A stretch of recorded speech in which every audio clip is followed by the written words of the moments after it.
आजचा प्रोग्राम खरंच खूप छान होता.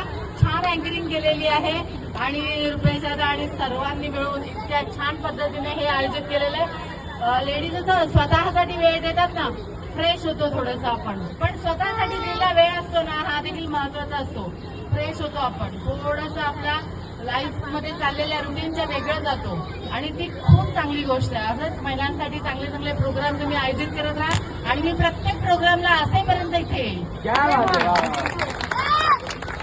मॅडमचं खरोखरच कौतुक आहे आणि त्यांच्याकडे बघून, त्यांच्या वक्तृत्व कौशल्याकडे बघून एक नमूद करावं असं वाटतं की स्त्री सुद्धा एक मनुष्य असते, तिला सुद्धा तिचे आयुष्य असते. स्त्री सुद्धा एक मनुष्य असते, तिला सुद्धा तिचे आयुष्य असते. तुडवली तर नागिन असते, दिवसली तर वाघीण असते, कडाडणारी वीज असते, तान्ह्या बाळाची वीज असते आणि तिच्याच गर्भात सृष्टीला जन्म देणारी वीज असते. एकदा जोरदार तयार होऊन जातो.